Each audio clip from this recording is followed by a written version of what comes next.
അതെ, എനിക്ക് ഒരുപാട് നൊസ്റ്റാൾജിയ ഉള്ള ഒരു സാധനമാണ് നമ്മുടെ ഇന്ത്യൻ കോഫി ഹൗസിലെ അകത്ത് ചുമന്ന കളറുള്ള മസാല വെച്ച മസാല ദോശ. അപ്പൊ ഞാൻ ഇന്ന് ഇന്ത്യൻ കോഫി ഹൗസിലെ മസാല ദോശ ഉണ്ടാക്കി കാണിച്ചു തരാം. വലിയ 2 ഉരുളക്കിഴങ്ങ്, വലിയ ബീട്രൂട്ടിന്റെ 1/4 ഭാഗം ചെറിയ ക്യാരറ്റ്.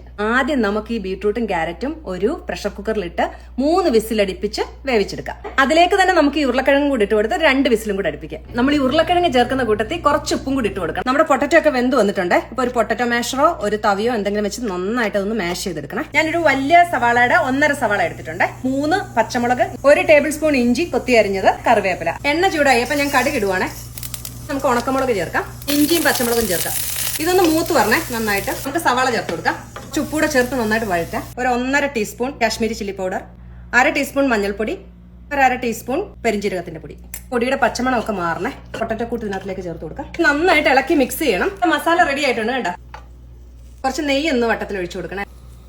എങ്ങനെ ചുരുട്ടിയെടുക്കാം. ഞാൻ സാമ്പാറും ഇതും കൂട്ടി കഴിക്കാൻ പോവാണേ. സൂപ്പർ ടേസ്റ്റ് കേട്ടോ.